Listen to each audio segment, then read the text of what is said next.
This episode is brought to you by Bureau, our title sponsor. With 8 vibrant locations in Miami's best neighborhoods, Bureau is the perfect co-working place to work, network, and thrive alongside other entrepreneurs, creatives, professionals, and local businesses. Find your space at bureaumiami.com.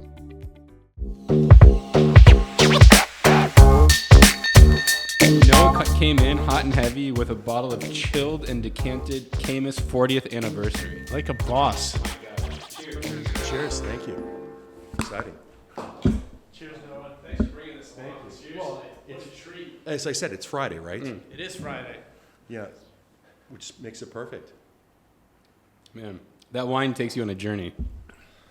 That's delicious. That's a special bottle right there. It is. Thanks for sharing with us scrubs. So I guess we're here to talk about real estate. No, we're here to drink wine, I think. Noah actually brought 2 bottles of wine just in case. Noah's not fucking around. No, he's not. So we may be here for a while. It is Friday. It is Friday. Yeah. It is Friday. It is Thursday. It is. Yeah, it's Friday. We'll count it. Yeah. You know, this is the reason why we do our podcast on Thursdays and Fridays is just to really set the scene, right? Like people are a little more, guard down a little bit. It's afternoon. It's sort of happy hour-ish. So it's all part of I like it. Our master plan here, right? Yep, Is to get people in a comfortable time of the day, time of the week where we're trying to relax a little bit. That's right. Right? Get loose lips. Loose lips. Well, with a couple bottles of wine, I think we'll get that. We're ready. We're dialed in. Absolutely.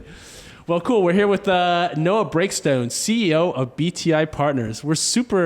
We're fucking pumped to talk to you, man. Thank you. You've done some really amazing shit. You built some monster single-family master plan communities, and you're actually our first single-family master plan guest on the podcast. So we're going to dig into some really cool shit today. Good. We have some vertical stuff too. Yeah, I saw that. We saw that. We mix it in. Yeah, I saw that. absolutely. But you guys really started with the single-family stuff? We did actually. We started I used my name under Breakstone Homes, and so there's a number of custom single-family homes and single-family home communities that I've done. Yeah. in Dade and Broward County. And so when I started. This all started with your dad, actually, who is 97. He's still alive. Actually, 99. 99? No way. 99. Holy shit. What a beast. Yeah, 99. He's in February. He'll be 100. Wow. And it's an amazing. And how's his mind?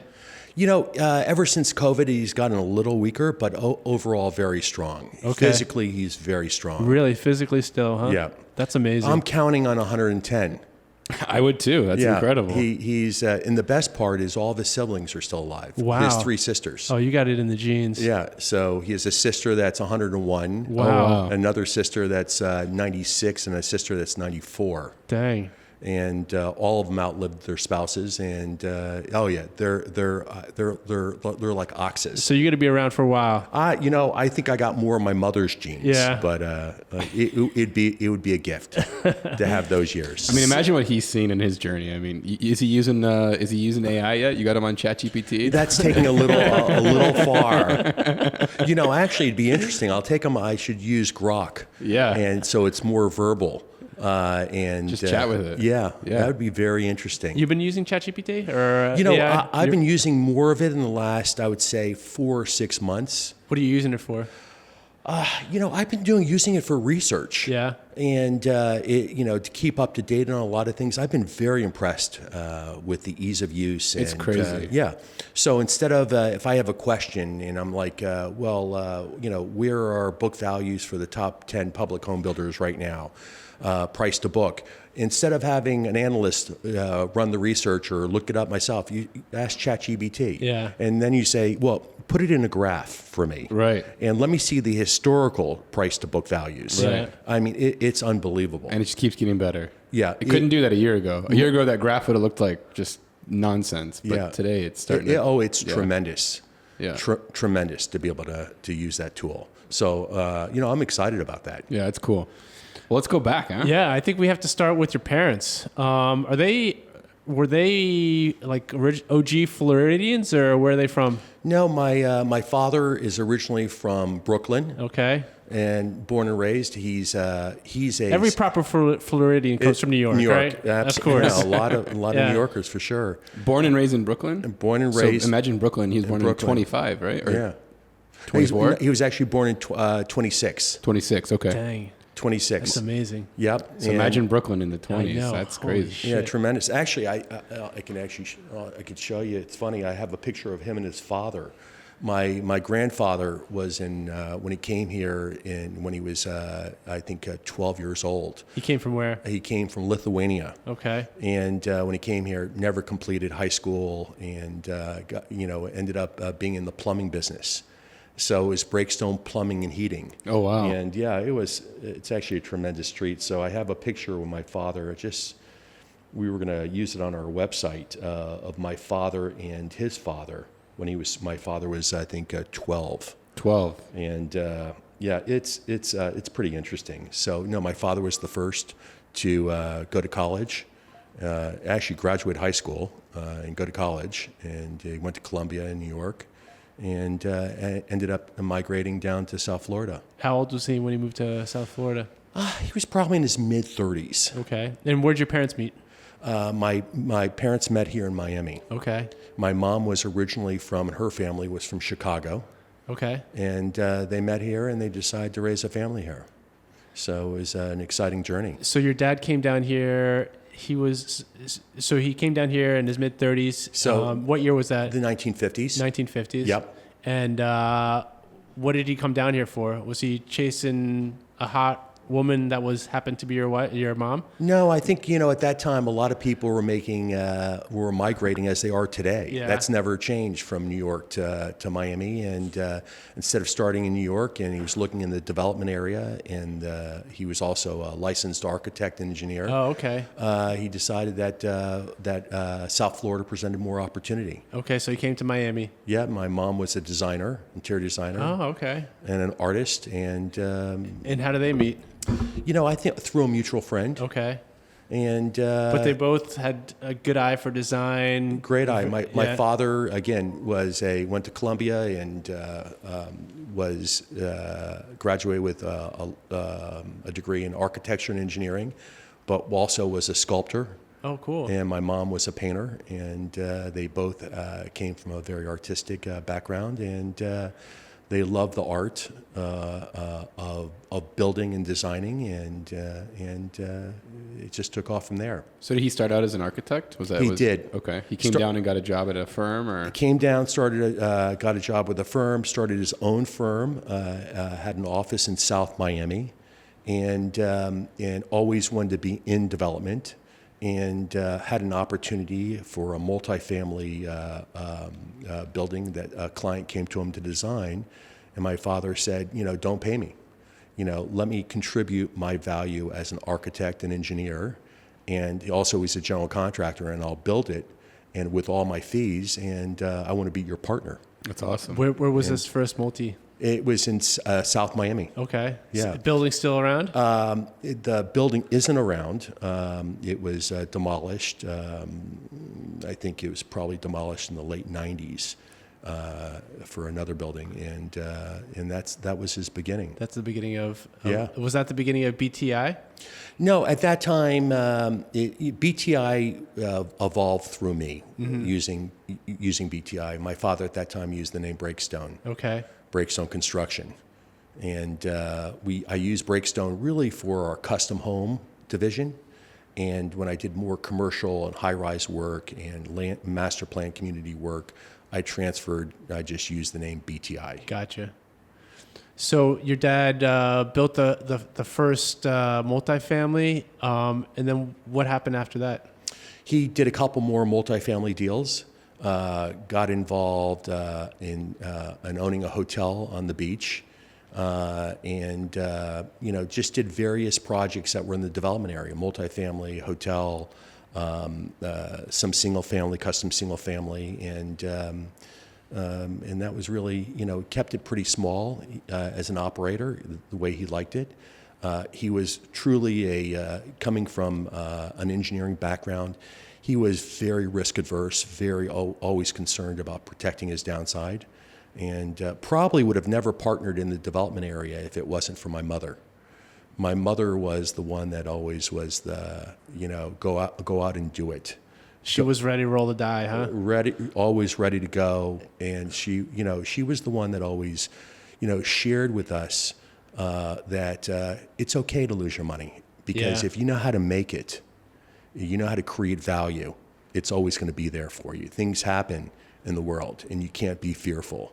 And that was always her motto. Don't waste today. Today's not a rehearsal, was her line. That's awesome. Yeah. Yeah. I mean, every good man needs a great woman right behind him. Oh, they're great partners. Yeah. For sure. Great partners. And I'm sure my father would never have done what he did without I bet. my mother as a partner, for sure. So when do you come into the scene? So I came more into the scene. You were born where and when? I was born in South Miami in the Pinecrest area. Okay. And I went to Gulliver. Okay. My sister went to Ransom, so we know the schools there in that area. And so you grew up you're a South Miami boy. I'm South Miami, Pinecrest area boy, for sure. Uh-huh. And from there, I graduated from Yale University. I went to Yale. But hold on, let's back this up a little bit. Let's back it up. So Gulliver, do any sports? You're a pretty tall guy. You look like you stay in shape too. Yeah, well, try to stay in shape. In high school, I played football and track and field. Okay. If any of my friends from high school listen to this, they'd be very upset. I was on the first male cheerleading squad. Why would they be upset? Oh my God. Well, if I didn't mention that. Oh, okay. If I didn't mention. You can't sneak out of that one. For the basketball team. But track and field and football. Yeah. And what were your track and field events? I primarily did shot put and discus. Oh, cool. Yeah, so it was a lot of fun. But if you were cheering, could you do some acrobatics? You got some backflips in you? Nah, not really. Not anymore? That would be a little hard. That'd be. Listen, I just turned 60. You look like you might be able to chuck a backflip. I don't know. But you were tossing the cheerleaders up in the air? Tossing them around. Yeah, look at that. It was good. Yeah. It was a great experience, and Gulliver was fantastic. Yeah. And growing up, were you immersed in the family business, or what was that relationship like with your dad? Not really. It's kind of funny. let you do your own thing. Yeah. I grew up in my dad's business. I want to say my mother and father's business. My father always said, Noah, you need to fly yourself. Love that. I know, what you can do is going to soar different heights than I soared. And it was something I never even thought about. And so when I went to Yale University and I was graduating, and I graduated in December, a semester earlier, I was really kind of looking about what I was going to do, and I was actually applying to different jobs in New York and Wall Street, and everything was going to look to start in August through back then they had training programs, because in my year, I graduated in '87.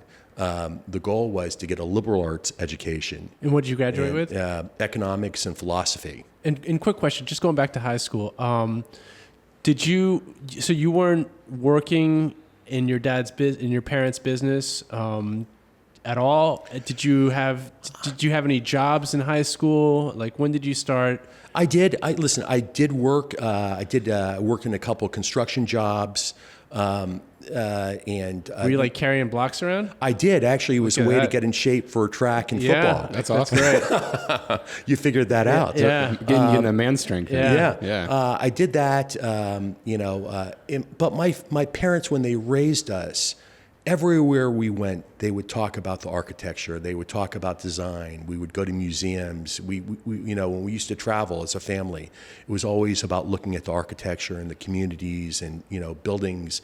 So the culture of understanding space and articulating design and how it works together was something that it was my whole life. Ben, you know what they say in real estate, if people don't know you, they're not doing business with you. Exactly. That's why the Built World podcast works with top-of-mind public relations, because being a best-kept secret sure doesn't pay the bills. Paula Uspa Abbott, the brains behind Top of Mind PR, is a former real estate journalist, so she knows exactly what makes the media pay attention. And let's be real, getting in the press isn't just about bragging rights. It's about building credibility, landing deals, and making sure the right people know your name. Whether it's top-tier media coverage, killer storytelling, or just making sure you're the one people think of first, Top of Mind PR has you covered. Want to stand out? Hit up topofmind-pr.com or email info@topofmind-pr.com. Because in real estate, if you're not visible, you're invisible. Ben, you and I are all about PropTech, and if there's one tool we absolutely cannot live without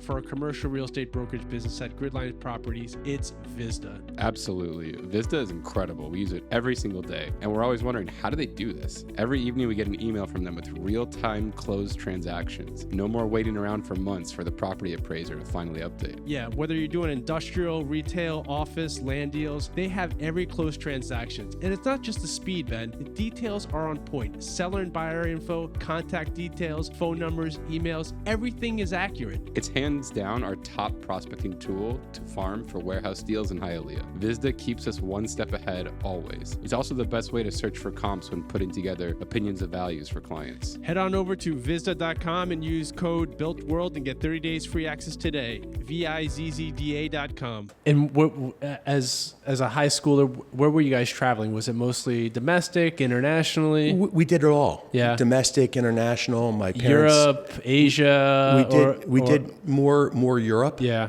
And it's just something that we always, it was like looking at restaurants and looking at hotels and, churches and, synagogues and different buildings and being able to understand space. And you were traveling early on before high school? Very early Yeah. on. Always, my parents loved traveling. Yeah. And it just opened our eyes. Yeah. And it's actually something that I love to do with my wife and Yeah. I've done with my kids, but God bless So my much, parents. so much inspiration when you travel, right? Oh my! Well, imagine that plus your travel. If you're interested Yeah. in it, traveling with an architect, Yeah. to talk, exactly. to talk you through well, everything. it's an architect, and my mom, as a designer, Totally. would always look at it. We used to sit in museums, and of course, when you're younger, you have no idea what you're looking at. It doesn't make sense. I still don't. Yeah, and it's interesting. And now I love it. Yeah. And because it's just part of your part of your culture. You Yeah, know? my parents took me and my brother to Europe when I think we were like 11 years old. It was our first trip, and like we got bored eventually of seeing all these museums, right? Like we found a rock climbing wall in Paris, and that's where we hung out for 2 days while my parents were like, checking out museums, which we did as well.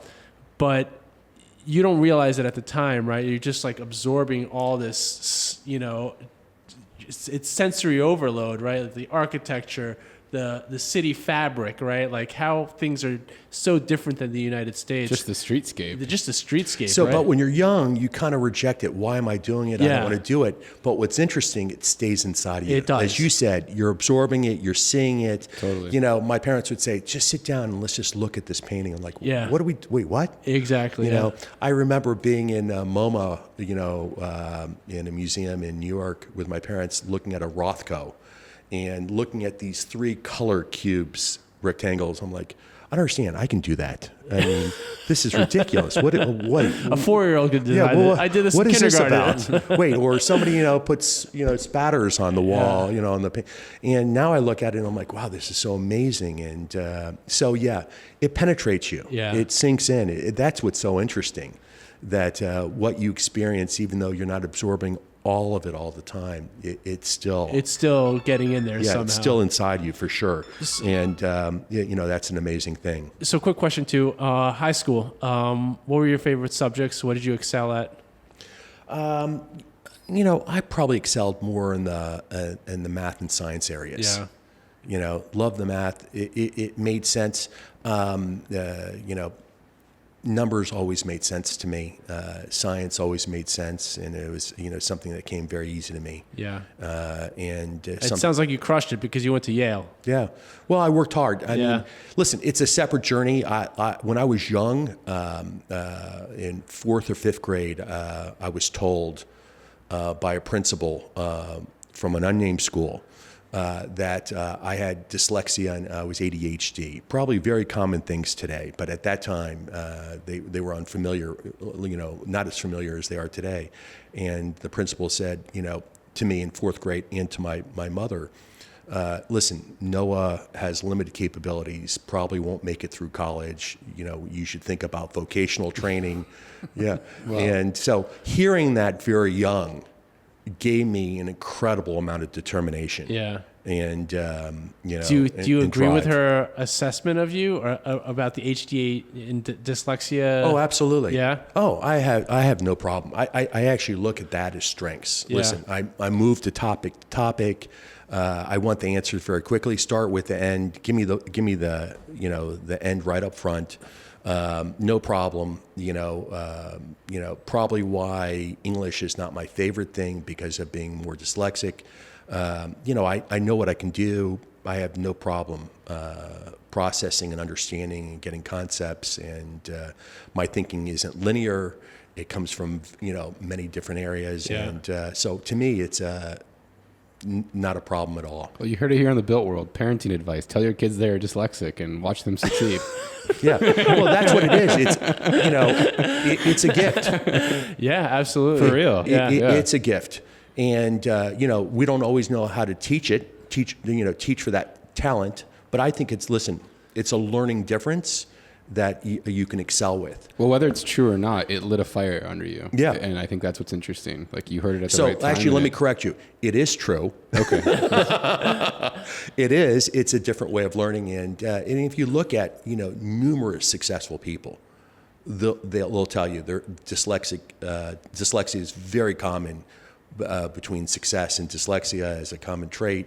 And ADHD. Yeah. Totally. You go through that a lot. Yeah. So, but they weren't hitting you up with Adderall or Ritalin back then, were they? It really didn't exist at that point. It was just the old-fashioned heroin. Yeah. Right. Really, or meth. Go out and run. Go out and play sports. Yeah. Get it out of your system. So I had to learn my way. Yeah. And once I understood how I learned, I continued to excel very quickly. That's awesome. And it landed you at Yale. Yeah. Where else did you apply? What other schools? Well, a little quick story. I actually, when I graduated, I went to Wharton School of Business first for a year and a half, and then I transferred to Yale. At one point, long story short, I thought, why am I going to business school so early? I can do that to get an MBA later. And am I hurting myself by not learning, philosophy and other topics? And I just made a switch. Oh, cool. Yeah.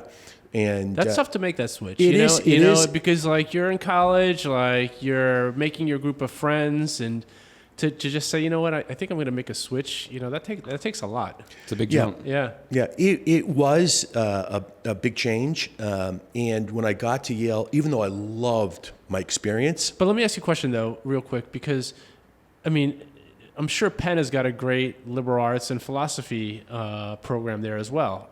Why? I just thought I'd end up back at Wharton for an MBA. I got you. And originally I was waitlisted to Yale, and then I got in, but I was accepted to Wharton. And I just said, you know what? Let me see if I can knock off a couple of these. And I just thought, why not? Let me go to Yale. Get more of a liberal arts education, work for a couple years, and go get an MBA. That was the plan. But I can tell you this: I went to Yale, and I realized, even though I loved it and I loved the subject matter I learned, I did realize that I felt much more comfortable at Wharton. You did, huh? I did, but there's no way that I was going to go back and keep on making a change. My goal was to graduate. Start working and then go back and go to graduate school. Why'd you feel more comfortable at Wharton? When you're a math and science guy, and everything is based on finance, math, and that logic, it's very comfortable for me. But it's good to be uncomfortable too, right? Yeah. Like you learn a little bit about yourself when you put yourself in uncomfortable situations. No question. And Ward made me feel uncomfortable. What I think the difference is when you took a class at Yale and you sat back and you would ask the professor, how does this work in practicality? And the professor would say, well, this is not about practicality. This is just a philosophy. Yeah. This is an understanding. And I'm like, well, no, I'd like to understand how it works. And that's Yale. Yeah. At Wharton, it is, how does it practically work? What's the practical implications? And it's an easier language for me, but I did love my time at Yale, and it enabled me to take classes that were architecture classes, photography, which I still love photography today, and it gave me much more of a rounded understanding with philosophy. Well, you're in good company. Ben's a photographer too. Oh, great. Yeah. I did 4 years at art school, photography major, yeah. Oh, great. Where'd you go? I did 2 years in Columbia in Chicago. Yeah. And then 2 years, a year and a half in Art Center, College of Design in LA. Gotcha. Was it film or is it digital at that time? Film. Oh, was it? it? Was kind of right. It was during that transition? It was during the transition. Yeah. So it was still kind of like digital kind of sucked. I remember buying my 5D Canon body for like, I think it was $2,000, and it was a 12 megapixel sensor. Oh yeah. Just the very beginning. So I shot 4x5 film, medium format. Beautiful. I hand processed all the film, everything. Yeah, it's a great experience. I've done color dark rooms, all of it. Yeah, I never got into color, black and white. I grew up with a dark room in my house. Oh, that's cool. Yeah. So, wow. And if you know anything about a dark room, the beautiful part is you could go there at 8 o'clock at night and you'd walk out at 3 or 4 o'clock in the morning. You lose complete track of time, and just listening to music, watching magic happen. Yeah, yeah. It really is such a beautiful. Black and white is so pure. Color, I've never done, but it's the color darkroom's honestly less fun because you can't see anything. Yeah, it's pitch black. For the color paper so sensitive, it's pitch dark. So you got to memorize which paper you're pulling out, where's the button on the processor, like what are you doing? Because when you're in there, you can't see anything. Yeah, so that must have been an interesting transition. Because once you go into digital, I mean. Yeah, now film is disappeared. Yeah. I still shoot some film, some 35 millimeter. Oh, do you really? Yeah. Oh, interesting. Just for fun with my kids. But I think I have like 30 rolls of film in my drawer at home that I haven't gotten processed. So yeah, very interesting. It's too annoying to get taken care of. Yeah, digital is so easy that now it's, but it's beautiful. It's a beautiful hobby for sure, totally. Especially with kids. Oh yeah, that's all I do. Yeah, yeah. I bought my dream camera, about a Leica, like the Q2. Oh, you got interesting. Because I always wanted a Leica. Yeah. And that's all I take pictures of my kid. People are like, what do you take pictures of? Is that with the fixed lens? Yeah, exactly. Yeah. I thought that was a Q3. Is it Q2? Well, they do have a Q3 now. Oh, do they? But I bought the Q2 back in 2019. So yeah, that was a great camera. Yeah. Great. It's the upper end point and shoot of. For sure. Yeah. I have one. And I love it. Yeah, it's sick. Yeah, I have a Nikon, an F5. Is it an F5? D5. Okay. And when it's so weighty, so heavy. The Q is just beautiful. It is. It's also kind of big too. I thought, but Yeah, but still, the clarity of the lens. We're losing you, right? No, not at all. Yeah. So, what do you like to shoot though? I always find that there's certain people that like architecture and fixed photography, and people that like film. I mean, people when they shoot. I'm a people photographer, and I like catching the moment. Yeah. And see, before I was always an architecture guy because I went to school in Chicago, so we'd lug around the 4x5 and take pictures. Well, it has to be that way of the buildings, and when you're learning, it's a lot easier. So. Yeah. But I love people, and it's so much fun. And with kids growing up in sports, and it's a beautiful way to relax and just take off from the world and to appreciate the moment. Yeah, to see that and really capture it. No question. So you graduated from Yale with what'd you say, economics degree? Economics and philosophy. So, my business courses at Wharton translated into economics. Okay. So it was easy for me to combine those two. So what happened after you left New Haven? So when I was in New Haven, that's very good. When I was in New Haven and I graduated in December, so I was interviewing in New York, looking for, interviewing for a couple of opportunities, like I said, in Wall Street firms that were more in the real estate finance area. and everything was a training program that would start in August. And so I was interviewing. My father was working on something with my brother, my older brother, that was a development. He says, "Well, why don't you come down to Miami?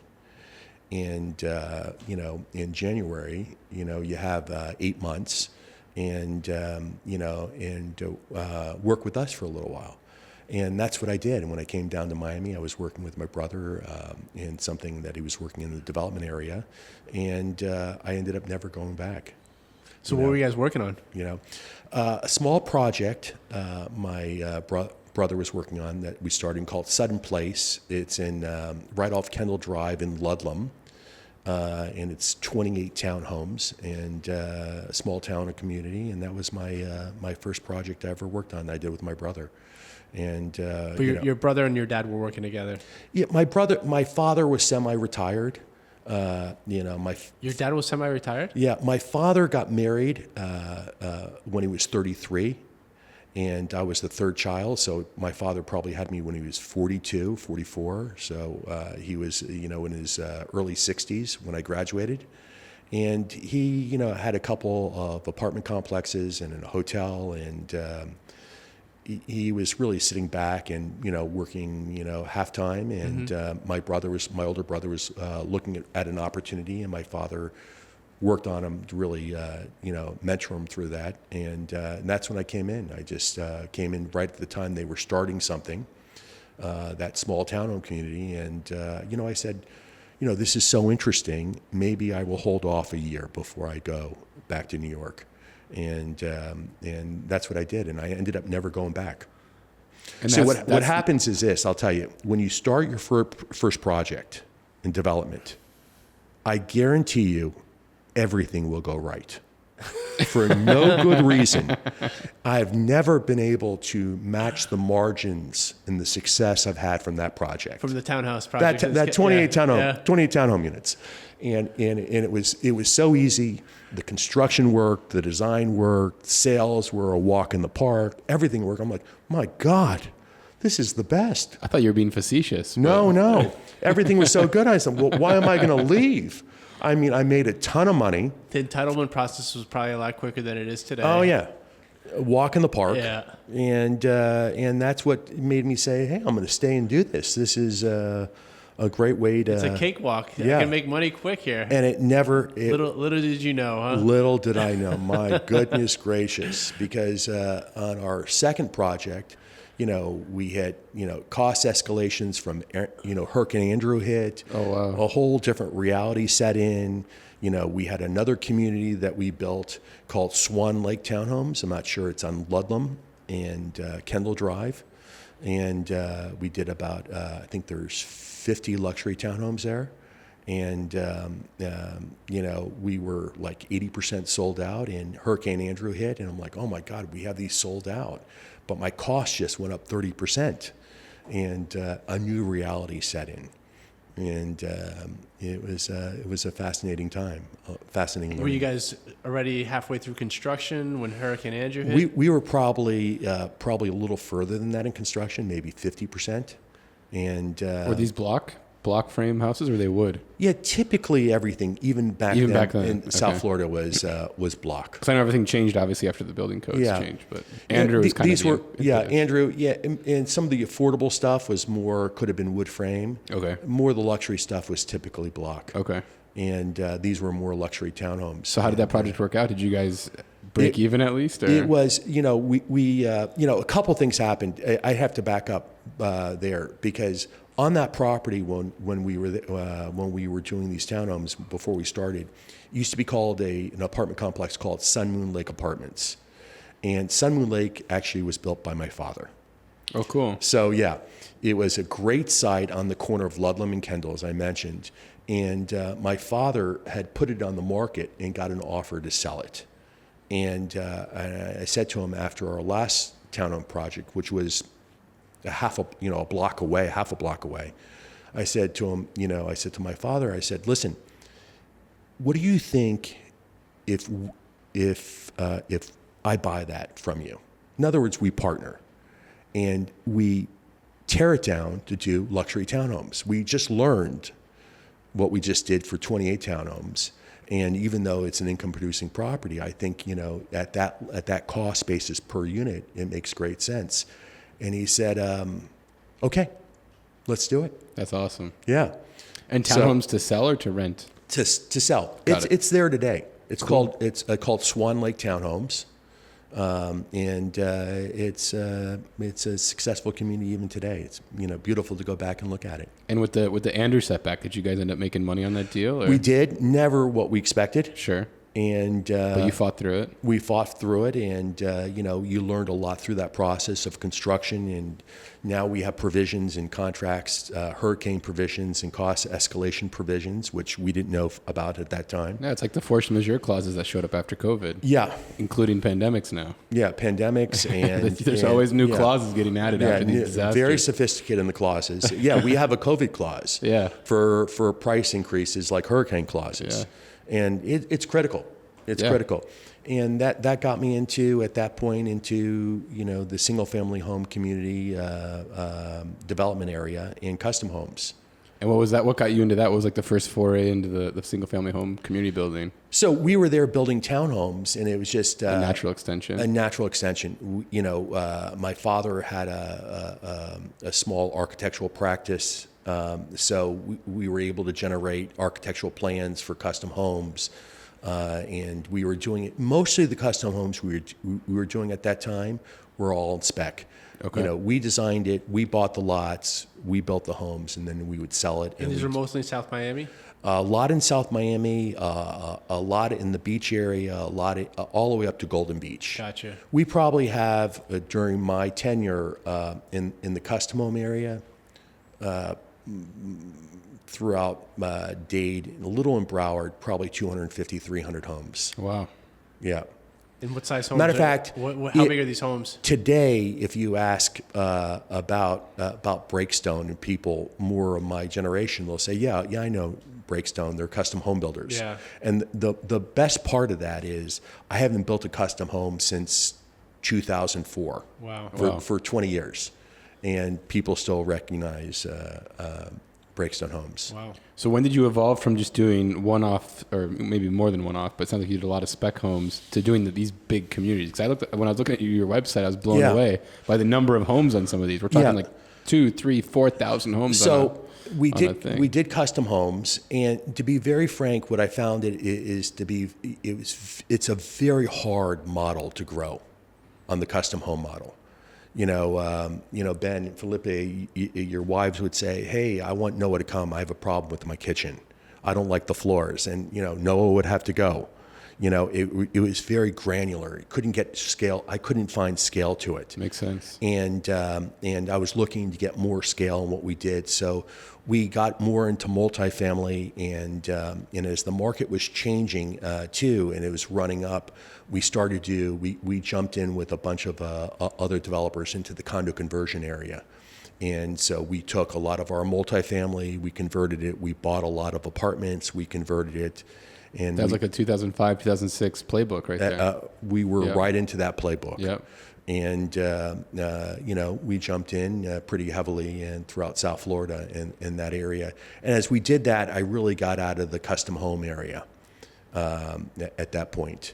And then it was the great financial crisis. But when did you build your first master plan community? Hold on, I want to talk about this financial crisis. Okay, sorry. But to go over, then we'll finish it. But probably the last community I did was, as a community, was, so what we did is, the only way you can get larger tracts was we took a site, for example, in Sunny Isles Beach, that was zoned at that time when there was no high-rise development. We took a site that was zoned for 3 high-rise towers, 700 units. It was about 25 acres in Sunny Isles Beach on the Intercoastal, and we did 95 homes there. That was your first? That was that was after doing Sudden Place, Swan Lake, some of my other townhome communities. Mm-hmm. We started to do larger single family communities. Exactly. Okay. And some of the master plan communities that you see that we're doing now to the scale we grew into that. I'll tell you how we grew into that. So when we started to get into condo conversions, probably in 2004, around 2004 during the run up, we probably did 2,000 to 3,000 units of condo conversions at that time. But it was unrealistic. Unrealistic in the sense of that was a finance game. You can do condos, condo conversions. Everybody was buying not for their own personal use, but on speculation. And that was it was all fueled by the banks. They were letting these people take these loans out. Yeah, so. It was no income verification loans, pirate loans, I call them. And when you see that happen, it's a reality check. The time that I realized it was a problem, and I think the wisest thing is when my father came to one of our openings. You used to sell at these condo conversions in one day. You open up, people are staying in line the night before, and you're sold by the next day. So my father came to one of the openings, and again, at that time he was retired. And it was probably 10 o'clock in the morning. We were just about to open, and we probably had 150 people that slept overnight in line. And my father came up to me as he's looking at the line before we're going to breakfast together, and he said, "No, I just have to tell you this. The end is near." No. That was the conclusion. But what he said is, people do not stand in line to buy real estate. Yeah. I go, what do you mean? It's probably the first time he's ever seen it in his life. Right. He says, people do not stand in line to buy real estate. Something's going on here. Yeah, there's a problem. Yeah. And, he was right. It wasn't probably, maybe 18 months or 24 months after that is when we saw, the crash. The classic stripper with the 3 houses. Yeah. Oh, yeah. the way I describe it is a little different. Is the housekeeper with a couple houses. There you go. Yeah. Because our housekeeper owned a couple condos. Yeah. Yeah, I believe it. Yeah, and it was a scary time. We had Russell Galbert on the show, and I was at UM getting my master's in real estate development, and he shared a story that was similar, where he said, my chauffeur was telling me that he was gonna buy his third house. Exactly. and he's like, something's going on here. Yeah. The end is this rally's ending soon. Yep. Yeah. Well, what happens is what's so intoxicating is there's a problem, but what do you not participate? Do you not stay in business? You gotta. Yeah. A developer said something to me, and I'll give credit to him. He may rest in peace, Tibor Hollow. When I was younger, I used to call him every once in a while, and he used to give me great advice. And he said something to me. He said, in real estate, if you're not out playing, and when it rains, and you don't get wet, you weren't outside playing, because it's impossible not to get wet. And he's right.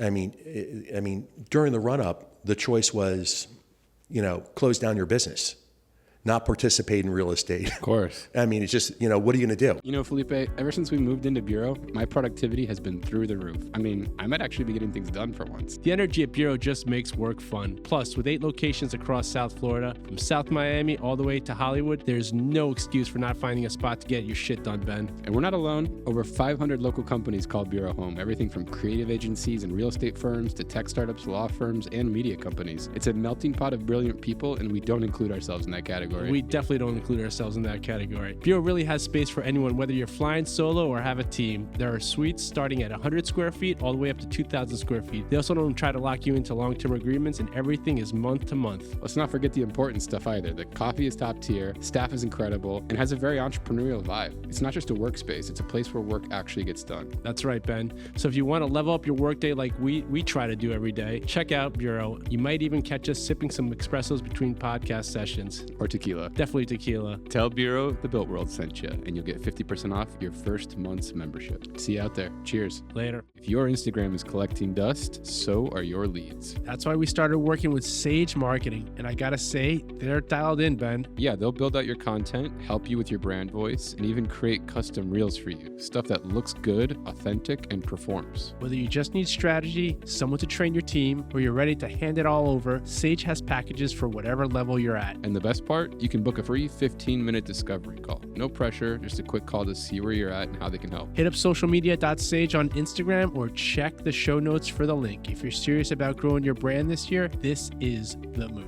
Yeah. And in condo conversions, you don't have that much exposure. You're dumping this stuff. So. You are. Your exposure is you're buying at an unrealistic cap rate.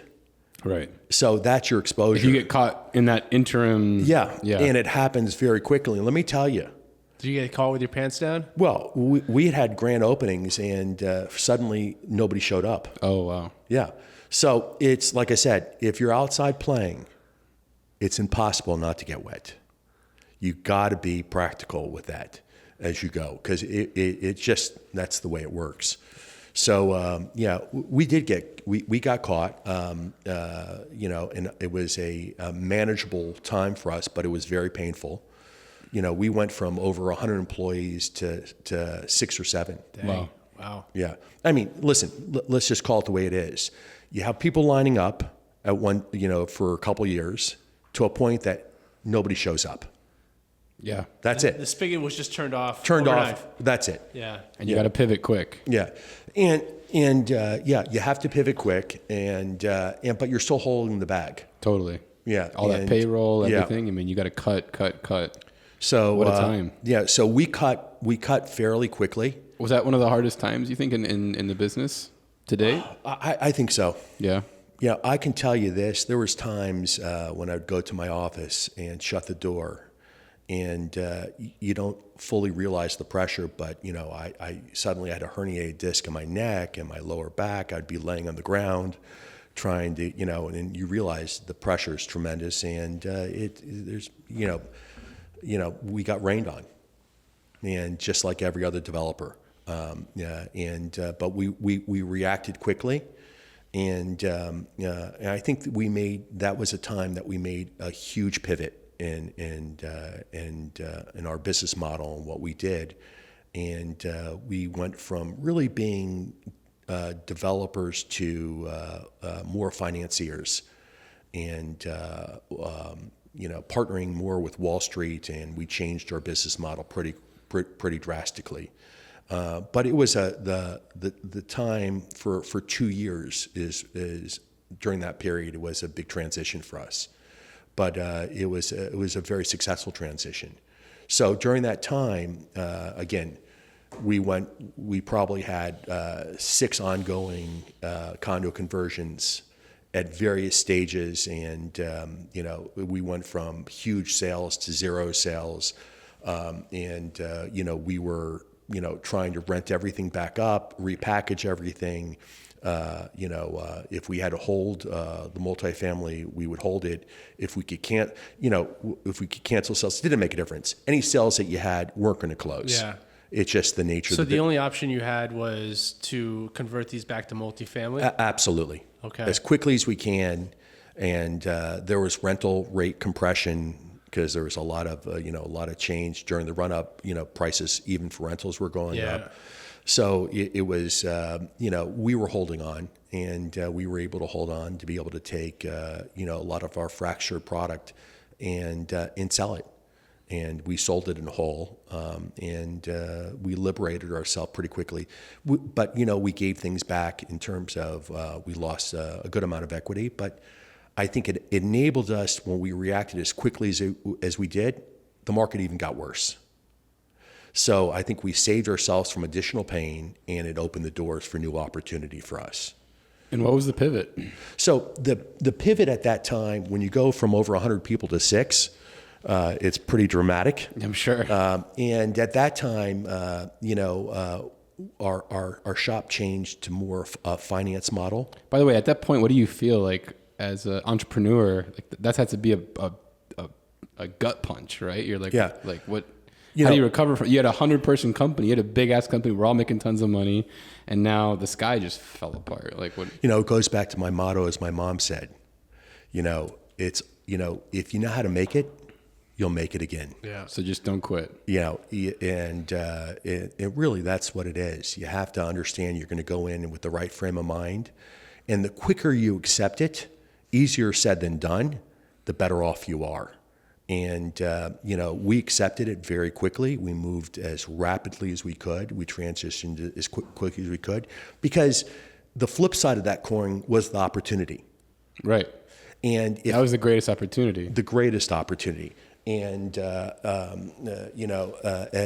that common phrase was, I think it was Warren Buffett, never waste a recession. And that was my goal at that time, is how to capitalize on the down market. And if housing crashed, how do you figure out how to come back to take advantage of food, clothing, and shelter? Housing is a basic necessity. It's not going anywhere. It's not a luxury. It's a necessity. And that's what we worked on. So in the midst of it, we were bidding on a lot of distressed real estate, and I was very fascinated about an area that how can I buy land, knowing when the market would come back, I would have some of the best land sites available to develop, or that were partially developed and we can continue to develop. And that was my focus, how to get the next in line land sites, as many as I could, and what was the best way to get them. And we came up with a very unique strategy. Very little coverage was on this area about what our firm did, because none of it's recorded. So what we did is in Florida, it's a very obtuse approach. Yeah, this is the CDD bonds. Yeah, so a lot of people don't know how they work, and CDD bonds are infrastructure bonds, community development district bonds that go for large tracts of land that put in the water, sewer, drainage, and paving, and that equal real estate taxes for major master plan communities. So you asked me, how do I got into master plan communities? This is through the CDDs is how I got in. And when the market crashed, I was fascinated that when we contacted home builders to say, are you interested in selling any of your land? All the home builders would say, yeah, we would sell this master plan community or this one. And I said, well, I'm not interested in those. Those have bonds on it. I'm interested in the ones without bonds. No, we're not looking to sell that. So I was very fascinated, who owns these bonds? These bonds are super senior to a first mortgage. They're senior to any mortgage that's out there. They equal real estate taxes. And I'm like... And do they collateralize the entire parcel or just the infrastructure? The entire parcel. Okay. The CD, a portion of that improvement for the water, sewer, drainage, and paving goes on to each individual lot in that subdivision as part of your real estate taxes. We can go on forever, but let me just give you a quick overview of that. So what we did was, we figured that the builders wanted to sell us everything that with bonds. And I'm like, well, you're really buying it at a premium over the debt. And I'm saying, I'm not interested in doing that. I'm interested in buying it at a real discount. And so what we did at that time is we said, well, why don't we just find out where all the CDDs are in the state of Florida? How many are defaulted, and see where the opportunities are. And so we started to do a lot of research in that area. And in Florida, there was about 120 communities that were completely defunct that were CDD bonds. And it represented like $3 or $4 billion. Wow. That were defaulted. And so I said, well, how do we buy those bonds? And we, and they were owned by 5 bond funds, 5 major funds: Oppenheimer, Nuveen, Cap Research, Goldman Sachs, and they put them in their tax exempt non-yield, their tax exempt bond funds. And so when you would call them up, when I called up Oppenheimer, And I even remember the gentleman's name. He's still there. It's really interesting. And I call him as Scott Cottier in Rochester, because I remember this. It's so interesting. And I go, hey, Scott, how are you? I see that you have these 20 or 30 properties. We'd be interested in buying them. We'd like to see if we can tie up the property and do some due diligence and, see if we can buy it from you. And Scott said, T3, click. And I said to the guy next to me, one of my guys, I said, I think he hung up on me. And I said, what does T3 mean? I said, I have no idea. Yeah. Well, let's figure that out first. Yeah. T3, when you transact on a stock or a bond, even though you commit to buy it, the money may take up to 3 days to transact. T3 on a bond. The paper goes, the bond goes through a trustee and it's held in your name, but by the time the money goes back and forth, it happens within 3 days. You commit to it, but it's done, and within 3 days, they get their money. Okay. So it was real estate people trying to buy bonds. It just didn't go together. And long story short is we figured out how to buy the bonds. And how did you buy the bonds? Well, so what we did is we spent a year and a half finding the properties we wanted to buy. We spent a significant amount of money doing the research before we bought a single bond. And we said, you know what? Let's figure out what we want to do, what we want to buy, and let's go find a partner, a private equity partner that understands real estate. And let's see if we can transact on a very large scale to buy bonds, because you're not going to tie it up with a 90-day diligence, a 30-day diligence, right, and at closing and subject to, forget it, no interest. So we spent a significant amount of money diligencing about 18 properties throughout the state of Florida. Looking at the title, looking at the survey, doing geotechnicals, doing everything that real estate people do. Were you worried that you were going to take too long and the discounts would evaporate? There was so much problem, distress. so much. When you have starts that go from over 2 million starts to 500,000, when the market compresses, 75%. exactly. Yeah. You know what? I mean, we're talking in the amount of defaults that were happening, and it was so catastrophic at that time. Sure. It was a risk that we made, and we were very fortunate after making numerous trips to New York and talking to numerous funds, and you can name them all the top funds. We found a group that understood what we were going to do, and looked at it, said we were going to do that during the RTC years. Perfect. Exactly. Second time around is always the best. But they didn't pursue the strategy in California. They were in California, and California has a similar bond called the Melrose bonds. And they said, hey, we love this strategy. And the strategy is buy bonds, which is you're buying the infrastructure for a fraction of the cost of the infrastructure with a zero land cost basis. What fraction are we talking these days? Our average cost was about 45 cents. Nice. So we bought the infrastructure. We'd buy, to make the math easy, a $100 million bond, $100 million of infrastructure for $45 million, okay? So those are the improvements that go into the ground. Water, sewer, drainage, and paving on 2,000 acres, just to give you an example. Okay. And were these improvements in place? In place. Okay. Because you diligence that. And by the way, if they weren't in place, the money was sitting in the bond account. Oh, okay. Oh, wow. Okay. One or the other. Yeah. Or 2/3 of the money was deployed. Sure. If the market crashed, they stopped spending the money, but the money's sitting in the bond account. Okay. And you're super senior to the loan. Wow. On the property. So you wipe out the equity, you wipe out the lender, and you have it for a fraction of the infrastructure cost. I love this strategy. I didn't know if it was going to work. I spent a tremendous amount of money. And when I found the right partner and I figured out how to unlock the bonds, which was tricky, but we figured out how to unlock the bonds, the gate opened, and we deployed, just under $500 million of equity into master plan communities throughout the state of Florida. Wow. Doral, Orlando, Jacksonville, Tampa were our major markets. And we probably acquired a little over 15,000 units in eight major communities throughout Florida. And over what time period did you acquire these bonds? We acquired the bonds probably over a 2-year period.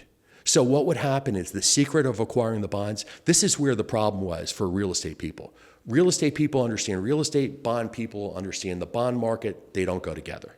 So when we look to buy the bonds, you have to figure out how to buy the bonds and the timing. So when there's outflows in the bond market, the bonds have to equalize their funds because they're also leveraged, and they need to sell to have more equity because of that and cover the outflows. So it has nothing to do with real estate. It's just inflows and outflows. So when the market would continue to get outflows in the bond market, it was a buying time. Okay? And when there are inflows, you don't buy. And the next thing we figured out, which was pretty interesting, is how they created the value, the mark on the bond, what the bonds were worth. Had nothing to do with the value of real estate. It had to do with the value of the credit. So Lennar is not going to default on their bonds. Strong company, been around a long time, they're going to keep their bonds current. Okay? So since it was Lennar, their bonds would be marked at 85 cents on the dollar, 80, 75 cents on the dollar. Okay? The private guy that had this 2,000 acre tract with $100 million of debt that had a Wachovia loan on it for $100 million, he can't cover it. And they would look at the credit saying, hey, this guy's already defaulted, not paying his bonds, not paying his loan. Let's just mark that at 40 cents on the dollar. So it had nothing to do with real estate value. So we had to find who were the private developers that went under, where the marks were very low, because all we had to do to transact was to pay a little above the mark, because that's where they valued it in their own portfolio. Wait for the outflow and offer 42 cents, offer 45 cents, offer 50 cents. And that's what we did. So you bought it and then you did go through foreclosure process, or? We went through foreclosure. We bought eight major communities throughout Florida. Lawyers love those deals. Yeah. And we were successful in every one of them. That's awesome. Yeah. So what we realized is, hey, we owned 8 major communities. We owned 15,000 lots. Our typical communities were anywhere between 800 acres to 2,000 acres. They were major subdivisions. And as we were going through this and finishing up some permitting and keeping our entitlements in place and keeping everything active, as we were going through this process, and we were selling out all these communities, we realized, oh, we're in the master plan community business. Yeah.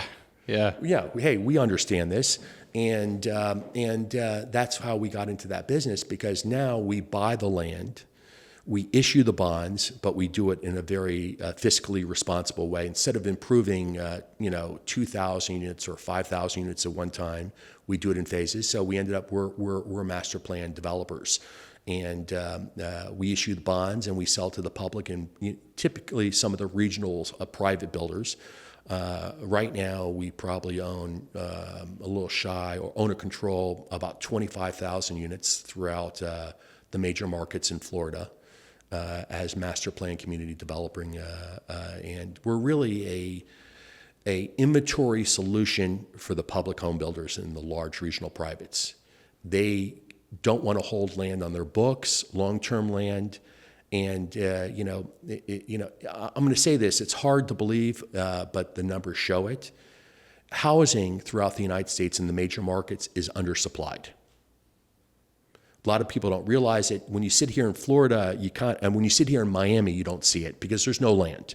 You can't find a master plan community tract in South Florida Because, hey, you have the Everglades on the west, you have the ocean on the east, and it's very narrow, it's all built out. The only way you can develop in South Florida, it's simple. You have to take an old site and go vertical, exactly. A completely different market. Not the case in Jacksonville, not the case in Orlando, not the case in Tampa and other markets, in Fort Myers, Sarasota. There's land. And there's housing affordability, and the builders need somebody that's able to take long-dated land, put in the water, sewer, drainage, and paving, and dole out the land to them that's just-in-time inventory. So you guys don't actually build the homes themselves? We don't. You partner? We don't build homes at all. We take the land, we design the whole community, town centers and schools and hospitals, fire departments and residential housing and multifamily and single family. Put in the infrastructure. We put in the infrastructure, water, sewer, drainage, and paving, and we sell the super pads to the public home builders, and we'll sell it to retail developers for the town center. We'll sell it to multifamily developers for all the apartments. And we break up those components and sell those components out. I was looking at your community map. I was like, man, this looks like playing Sim City for real. This is like, get to build it out, give it a vibe, the walking trails, the community centers, exactly. the water park. I saw the lazy river on one project. Yeah. It's pretty cool. It is. It's a fun area, and it really provides a need to the market. And I think that's one of the driving themes that we really focus on is, what can we do that meets the need to the market, and that's how we've grown throughout the state of Florida pretty actively. This episode is brought to you by Built World Advisors. Yeah, that's us. We're not your typical commercial brokerage. We combine deep market knowledge with a media platform that actually connects to people doing deals, the developers, brokers, architects, and attorneys. Let's not forget the investors, Ben. From warehouses in East Hialeah to off-market gems in Allapattah, we help you find value where others aren't looking. If you're tired of waiting for opportunities to land in your inbox, let's talk. Built World Advisors, real estate for the people who get shit done. You can check us out at builtworldadvisors.com. How did you set up the deal with the private equity firm? I mean, it's one thing to spot a potential opportunity. I'm sure you went through, how many no's did you get from private equity groups before you found the one? It was massive. So you're some guy with an idea, and these New York firms are like, who's this idiot? One of the most interesting meetings we had is as we were sitting back, I was thinking, who would be a perfect one to invest in these bonds? Well, why don't we go to John Paulson? And absolutely. Yeah. And we went to John as we said, hey, John bet that the market was going to collapse because of these pirated mortgages, these no income verification mortgages, and he made billions doing it. He must be taking the other side of the bet on the recovery. Now that he's made his billions, and so I called John Paulson. And I got his assistant got him on the phone, and he said, hey, Noah, do you mind coming up to New York to sit with me? They dabbled in it a little, but I probably met easily 40 groups. Wow. It's a lot of no's. It's not easy to get that. It was a grueling time, and finding the right partner when it hit, there was no need to go anywhere else. We found a small group that was extremely entrepreneurial. They were an offshoot of Oak Tree. Some of the people were some of the real estate founders of Oak Tree Capital, and the group is called Westport Capital. They have 2 offices. They managed probably today $7.5 billion, and they were extremely entrepreneurial. And when we met them, they, like I said, when you pitch it as many times as I did, when they said, tell me the difference between CDD bonds and Mello-Roos bonds, the California bonds. I said, they work virtually the same. Same collateral, super senior to everything, they equal real estate taxes. They said, Noah, we get it. We don't want you to talk to anybody else. Wow. We want to focus on your strategy. And we went hot and heavy. And you should work out some deal where it's kind of like a GPLP thing? Or? Exactly. Yeah. Yeah, and And you get some promote for putting together and bringing the deal. So yeah, they put in the lion's share of equity. We're the operators. We put in equity, and That's so cool. Yeah, yeah. It's cool to hear those things come together because that's not an easy. That's a very complicated path to navigate, and dealing with all the rejection. Like, is this even a good idea? Like, it's. Well, let me just tell you this: we did the diligence on 18 of these sites. We were so deep. You knew it was a good idea. Well, we had one business strategy. It was this, and at that stage, it just had to work. Yep. And it was a time to make it work. Yeah, it was. And the best part is when you'd buy these bonds, nobody would know. Right. You're not buying the land. You're not There's recording no- the sale. no, there's no auction. Well, I got into real estate buying debt in '08. Yeah. So I remember that you buy debt, it's one assignment document that doesn't get recorded anywhere Yeah. except in the banker boxes that get delivered once you buy the debt. There's not even an assignment document. Okay. You get on with your broker, your Yeah. brokerage account, and say, hey, we're interested in Treviso Bay bonds. Here's the QSIP number. Hey, our mark is 40 cents. And we'll take your position, $20 million. So we'll give you $8 million for that position, T3. It's all T3 anyways. That's amazing. And that's it. And what we found. Some real Gordon Gekko shit. Yeah, it is. Yeah. And so the real estate guys never understood how to transact. And the bond guys were stuck. Yeah. They're like, hey, what do we do with this defaulted real estate? Right. And so probably in Florida, I would say we were probably, I think we had to be the largest buyer, single buyer. There were other people that bought a couple issuance that were very small, and we kept it very quiet. And so we bought, if we bought it at 45 cents, it's the equivalent of buying, infrastructure value of almost $1 billion. Wow. With zero cost basis for land. Very simple model when you look at it. It was a great ride that we had with Westport Capital. And let me just tell you, we started that relationship 15 years ago, 2010, and they're still my partners today. That's awesome. Yeah, it's a great story. It sounds like that was the real inflection point for BTI Partners. Yeah, it was an inflection point to take everything that we learned. Right. In terms of community development, home development,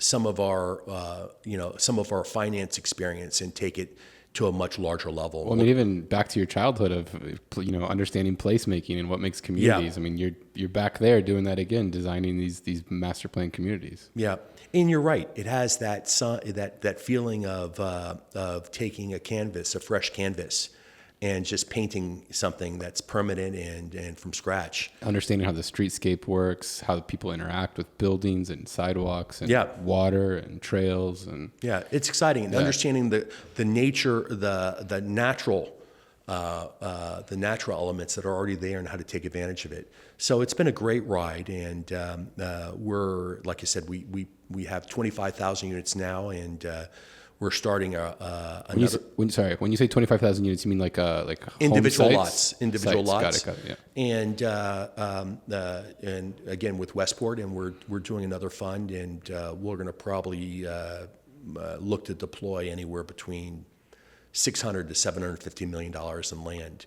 To buy land. Yeah, and we're in the process of doing that right now. So you're buying raw land, demucking it, putting streets and infrastructure in. Yeah, and what it is, it's simple. It's just next in line land. If you look at highways and turnpikes, by the way, I don't know why, but if you look at a lot of the major highways or turnpikes, we got highways going through our property that are being built, or we have exits that we're building off the turnpike or other highways that we're adding onto our property. And it's just, that's how you have housing affordability. Yeah, that makes sense. Access to water and sewer, access to major highway systems, because you're driving for affordability. The closer you're in, usually the higher the price. Yeah. And so in the areas that we're out, we're going next in line land sites. Next to the highways. Next to the highways. Or the highways are being built right through our property. We have a site in Jacksonville where a highway is right now being completed on a site that it's bifurcating our property, and we're building the exit off the highway onto our site. And so it's an exciting time. And you guys aren't just single family master plan community developers, right? You have a bunch of other projects. I saw this stuff in Tampa. You're building condos. Yep. Orlando, you got a hotel you're going up. Closer to Miami, Hollywood too. You guys are blowing up Hollywood Circle. Yeah. So we have two areas, two divisions, our master plan community division, our land division, and we have our vertical infill division. What do you like more? That's a great question. They both appeal to me in a different way. Yeah. Yeah, they both appeal to me in a different way. He's just waiting for another crash to happen so we can buy some more CDD bonds. Yeah. I don't know if that'll happen again, because what happens is the bondholders learn from the experience, and now they're cautious with the amount of debt they put on. And, Yep. Yeah. So, but I am waiting for that opportunity. They're both different. Yeah. They're both. I like the planning of the master plan communities and the design and working with the public home builders. All of our customers, everybody we sell to is a repeat buyer. So we have great relationships. We know the exit when we have it under contract. When we put something on contract, we basically know who we're selling to, when we're going to sell to. Yeah. So that is a great financial play and has a lot of design element to it. Going vertical is always also very exciting. Yeah. I happen to love going vertical. As you mentioned, we just completed a condo in Tampa called Marina Point in West Shore Marina District, which we developed, 52-acre site, and it's on the water with a private marina, and we have the last two buildings there that we're doing pre-sales for today. And great design, great architecture, because we incorporate community development and design. And, I love that. I love it. And as you mentioned, Hollywood, we have a rental building that we're doing that's a 26-story building with 360 units. That's on Hollywood Circle. In Hollywood Circle, that will be delivered in the next 6 to 8 weeks. That's opening. And that's a fun area. So we love... And these are condos or apartments? Apartments. And so what do you generally do? You build it and you hold on to that, or you already have a buyer for that? It's mixed. Yeah. That area, believe it or not, it's an opportunity zone. Uh-huh. So we'll hold that for 10 years and take advantage of the tax exemptions for that. But it's an exciting piece, because if you look at Hollywood, what's so exciting about Hollywood, it's really a community that got skipped over. I agree 100%. Listen, Hollywood to me is like, it's kind of like the diamond. The rough diamond. It's the rough diamond. It's the Yeah. rough diamond, right? Because you have Fort Lauderdale and you have Miami. And Aventura. then Right. And then right in the middle is Hollywood. Yeah. Access to the airports, both airports. Easy access. Easy Exactly. access. Easy access. Our property is 1.5 miles from the ocean. Yeah. Hollywood Boardwalk is so interesting. It really has a South Beach feeling to it. Yep. Because it's lower scale, it's walkable with their boardwalk, which is 3 miles long, right on the ocean. And then Hollywood Circle has this 10-acre circular park right in the middle, right in front of our project, that has an outdoor amphitheater. I saw a Cypress Hill concert over there a few months ago, or a few years ago. A few years ago? That's where we saw. I ran into Gary. Oh, that's right. It's a beautiful. It's a great venue. Yeah. You're sitting in the middle of like two streets, right? Yeah. And it's this amphitheater with these beautiful buildings. Like you're in the middle. You feel like you're in the middle of the city right there. Yeah, beautiful. Yeah. And a hop, skip, and a jump from the ocean. Yeah. The ocean's right there. So we're excited to open that. And then we also own the premier piece too. That's the old public site, the Walgreens site on the western portion, which is zoned for 2 more high-rise towers. So we have up to 3 buildings that we can do on the circle. So I love that, the ability to find something that's unique, interesting, to reimagine a neighborhood, and I think that's what South Florida is about, and other major markets that are already built out with product that was done. In the bread building, we retain the name. I mean, that was built in the 1960s. It had an 8-story building there that was empty and dilapidated for the last 25 years. We demolished it. We retained the history that was there by using the bread building. We thought that was a cool name for a multifamily deal. And, and that'll be open and right on the circle. And like you said, easy access to everything. And we're excited to get that open. So if you had one project to do, master plan or vertical, what would it be? Oh, God. The best answer to that is, what I found over the years, and I'm sure you can appreciate it. When you do a project and you work, to do any of these projects, it takes multiple years. And if it's vertical construction, you can be in it for 3 to 5 years. And if you're doing a master plan community that has 3 to 5,000 units, you can be there for 7 to 10 years. What you find out is at the end of the day, if you make a lot of money on it, it was fun. I love your laugh. That. No, I like the honesty. I'm just going to tell you right off the bat. I love that. And when you're at the end of the day and you find out that you break even, it's just not fun. Not fun. It's just not fun.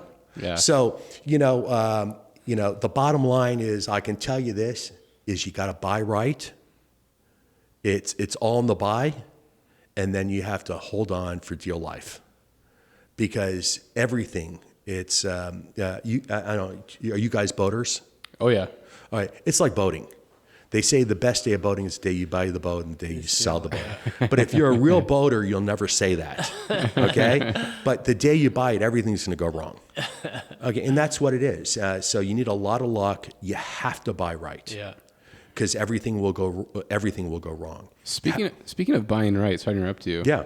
Where do you think we're at in the current cycle? It feels like we're at this weird stagnant, like this stasis moment where, things have kind of cooled off on a lot of sectors. There's a lot of guys eating shit, but they're still holding out for higher prices. The banks are scared to foreclose because they don't want the real estate. So there's this weird stasis going on. Yeah. What's your take on it? So my take is there's a lot of crosswinds. There's geopolitical crosswinds and tariffs, what's going to happen. Hard costs have escalated tremendously after COVID one thing about construction costs or any of our material costs, what you have is they go up very quickly and they never come back down. Right. I mean, that's a guarantee. So there's a lot of crosswinds. So interest rates are very high at this point. Forget trying when you go financing a multifamily deal or a single family deal. Even I always look at interest rates as it relates to a homeowner. So a 30-year mortgage right now is probably just shy of 7%, and it comes down to affordability. The higher the costs are, the higher the interest rates are, the more of the income it takes you. You lose more of your disposable income, whether you're an owner or a renter.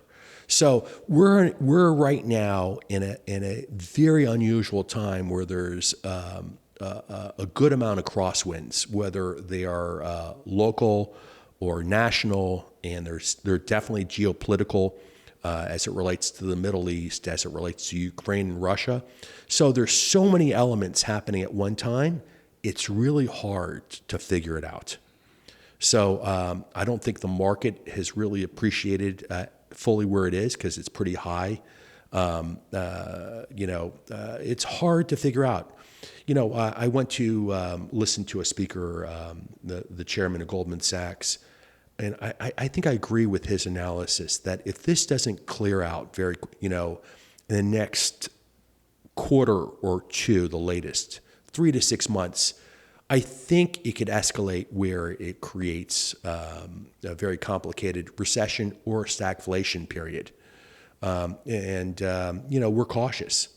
We're cautious. So as it relates to us, on the vertical side for us, we have projects that we're slowing down. We see the implication for sales. We see the implication for hard costs, multifamily deals with interest rates as high as they are. We're pausing at this point, and to get some more understanding of the market. So I think that's going to complicate the situation. That's the bad side. The good side is it creates buying opportunity. So our land side, we're seeing. I was gonna say it's probably a good time to buy land, or Yeah. not a bad time. Yeah, not a bad time. On the acquisition side and the opportunities, there's a lot of fear. People don't want to buy. They want to hold back. They want to understand where the market's at. So, we see, one of the advantages of having multiple sides to your business is they somewhat balance off each other. But when you say land side, are you looking at land as in master planned community land, or are you also looking at urban infill land, or both? Both, but more of the master plan. I think the urban infill right now is not trading. Yeah.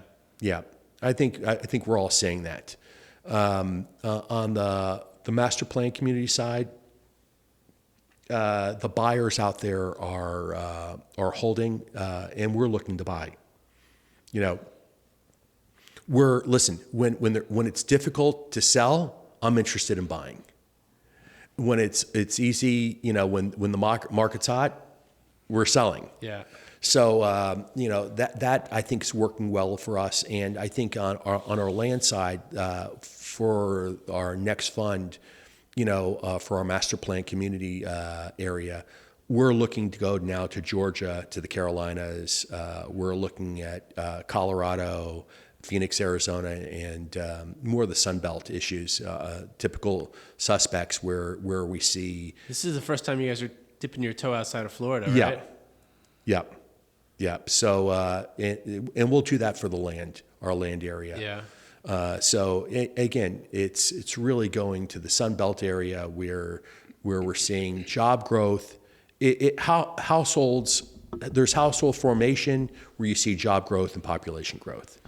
And you need housing affordability, and that's what we do on our land side, housing affordability. It's really interesting to hear you talk about just where we're at, because everyone wants to be a contrarian until it's time to be a contrarian. Yeah. And then everyone's scared. Yeah. And so, to your point, when everyone's scared, it's kind of a good time to start going in and poking around. I have a friend, I wasn't sure if I should take it as an insult or as a compliment. He goes, no, I've known you for 30 years. One thing I do know about you is you know how to make money when the market's tough. And I go, you don't think we know how to make money when the market's good? He says, no, I realize you make a lot of money when the market's tough. And, like I said, I definitely am attracted to I'm buying right. Because it absorbs, anytime you buy right, it absorbs the dumb tax. Totally. And you need the dumb tax because, like I said, everything will happen over time. We've learned that over and over and over as we continue in the market. That I'll say this: when we look at our land deals and they're 7-year, 8-year deals, you have to forecast another recession, another down. I mean, it's a function of time. That's what they historically would say was this time of a cycle, right? Yeah. It's like 7-year cycles is always the Now we're beyond that now. way beyond. Yeah. So it's an unusual time right now, and how that will pass. Listen, with Trump in office, it is so unusual because it doesn't follow. He's like the substitute teacher. Yeah, that won't go away. Yeah, Everyone's like, who the he's fuck staying. is this guy? Teacher, Yeah. please come back. Right. It's very interesting because he doesn't play by the typical playbook. Exactly. And so it'll be very interesting to see what will happen. The key is, again, to really protect your downside, buy right, and that's what we're trying to do. Everything we're trying to, all of our positions right now, we're trying to have more equity in our deals, buy right, have the ability to have longevity in what we do. And by the way, my model, the way we do it, listen, it limits doing 30 vertical projects at one time and skyrocketing in a lot of areas. But you know what? My downside's protected. And I think as a firm, I think that's the motto that we've been operating under, which is critical throughout that process. You learned that lesson once. No, we've actually learned it more than once. Okay. After doing it for 35 years, You see. Yeah. And you try. The key is to learn fast. And listen, we're not a firm of high leverage. We're one of the rules that I learned from my father. He says, I've yet to see a firm go out of business that had zero debt. So, in all of our master plan communities, we buy all cash. So if the market turns on us, I want to say this legitimately. There's cows on the property. It's cattle land. It's agricultural. 2,000 acres, the taxes are going to be $100,000. And there's no employees. Right. There's not hundreds of employees. It's fenced. No maintenance. That's it. Yeah. Well, the cows are grooming the land. Yeah. There's a little maintenance there, but it's de minimis. Yeah. It's de minimis, and it's a multiple play. And so the multiples there, land is, like I said, undersupplied for the home builder, and it's a space that we feel very comfortable within and growing. So we're excited about that growth. Super interesting to learn about. How about on the personal side? You mentioned you're a boater. What kind of boats are we talking about? Are you a sailor? Are we? No, when you're born and raised in South Florida, you're more power. Okay. You're center console. Yeah, you're more power. Right now I'm boating with a 50-foot. I like to also. I don't like captains. I like to, You like to drive your own ship? I don't want you. I'm Christopher Columbus. Okay. I want to be out there navigating, Raping and pillaging. Yeah. No. Forget that side. Forget that side. But Conquering. Conquering the ocean. Love that. So I'm out there myself and or with my wife, and sometimes my kids are older. You got some grandchildren too, right? I am. Oh, yeah, Actually, congratulations. It's a very exciting time. Grandpa Noah. Actually, I'm excited. I mean, I'm honored that I have 2 sons that work with me. Oh, cool. And probably my father that said to me, "Go on and do your own thing." It's the way I raised my kids. After my boys graduated, they were working in the world, and for various reasons, I have to give credit to my wife. God bless her. I love her. She puts up with a lot of your shit. You know what? I'm not easy. She is an unbelievable partner, an unbelievable human being. I mean, like I said, a partner and a soulmate, and what an incredible mother she is, and how she raised her kids. But I had a son, my oldest son, that was working for an investment firm in Mexico City, and he joined the firm with a couple older guys when they just started. So they gave him some stock, and they were raising some money, and he had a chance to sell, and he was thinking about business school. And my wife said to him, "Honey, offer him something with you before he goes to business school, and let him, work with him." I said, "Baby, I don't want to do that. I just let him go figure it out. It's so important." She goes, "No, you got to do that." He has a year before, or 8 months, or 10 months, and there's an opportunity. I said, "Honey, I don't want to do that." No, you're not listening to me. You are going to do that. So actually, I physically know exactly where I was when she said that to me, because I was with another couple at the Ritz-Carlton in Naples. And she says, "Baby, you're going to do it, or I'm going to do it." And that's what I did. And my son started to work with me, my oldest son, and it's been 9 years that he's been with me. That's awesome. And my middle son was working for J.P. Morgan, and this is right before COVID. And she said he's looking for a new opportunity, maybe even be thinking of business school. You got to offer him something just to see if he wants to, give a year with you before he goes to business school, or go find another opportunity. I said, "Hey, Jake, why don't you check out what we're doing?" And so my middle son is on the development side, loves the artistic, the development aspect, the design aspect, the construction aspect. And my oldest son loves the finance area and truly excels on the land side. And both of them are with me. And then my 33 and 31, maybe 34 and 32. And my daughter just accepted got accepted to Wharton School of Business to get her MBA. And she was working for a private equity firm in New York. And she came down, been working with us for the last 8 months before business school. And she's going to Wharton. So it's been, Is she going to come back? I don't know. Yeah. It's actually a conversation we had on the way here. She said, in work they call me Noah, And then when they use dad, the conversation changes. Right? Dad, do you think I should be looking for other opportunity, or what do you think about in the future? And I said, honey, we can talk about it, whatever you want. So let me just say this. If you talk to any of our executives, of our senior people, of our team, they'll all tell you that my kids are not entitled. They have positions and responsibilities, and you got to perform. And so it's I have a 3-year-old and a 6-year-old, and in the 3-year-old, where reverse psychology works every time right now. Even when they're in their 30s, too. And I was going to say, it sounds like this is the life lesson I'm taking away from this. Tell your kids to go do something else, and they'll come back and hang out with you. Yeah, so. Well, tell them to do something else, and if the opportunity is there. So where we started with grandkids, so my oldest son had a daughter 11 months ago, Celine, just so magnificent. Wow. Here's a picture right here. Oh, that's awesome. I love the pink glasses. Yeah, isn't that great? Yeah. That's amazing. And my middle son just had a son, and I was honored with the name of Noah. Oh, that's amazing. Yeah, so it's just a beautiful. It's worked out so beautifully. So to have him with us, it's been such a gift. And then I just have to tell you, very fortunate to have, my wife. Somebody said when you get married, just marry your second wife right up front. Makes life so much easier. So I have truly a wonderful life partner that we love to travel together. We love art. We collect art together.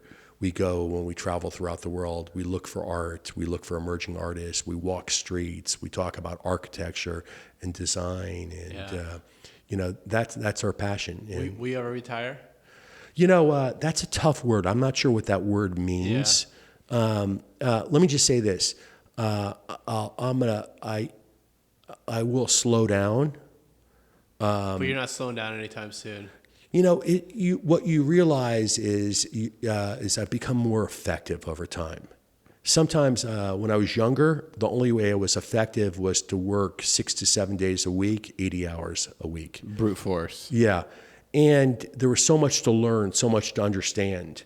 Now I can relax a little more and be more effective, and try to use a little more wisdom and knowledge, and try to use the power of listening, which is a skill that I'm still trying to master. So I think that's critical, because I can say this: the more you travel, the more you look, the more you understand, the more you can bring back. Yep. In terms of what you build and what you design, and it gives you more of a global feel instead of being so insular. Totally. I can tell you this, for example. Let me give you an example. I really stumbled on Tampa, where we're doing our condos, where we did this 52-acre master plan community of single family, multifamily, retail, and our condo development. And when I went to Tampa in 2012, Tampa is completely different today. And let me just say this: Miami never really understood great design and architecture until there was the run-up, where we understood how we brought in brands and we brought in design and quality architecture and design, and we pay for it to understand that. So we're there now. We're designing exceptional buildings for the world in South Florida.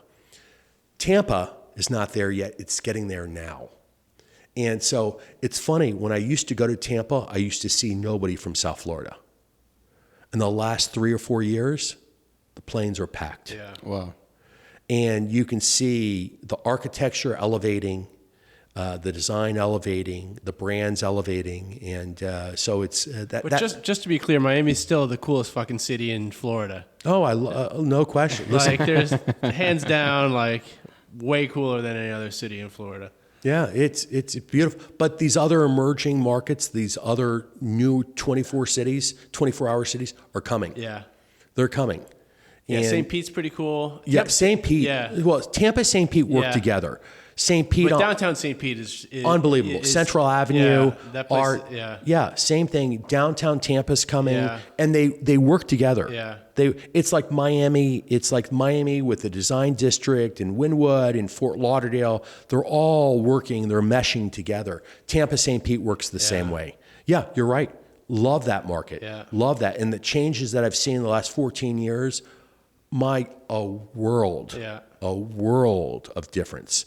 I was the only one when I started doing a glass building. Now everybody's doing glass buildings. Before it was the Mediterranean building that had a lot of construction, concrete massing to it. Completely changed, completely different. And so, but I also like being ahead of that curve in other markets.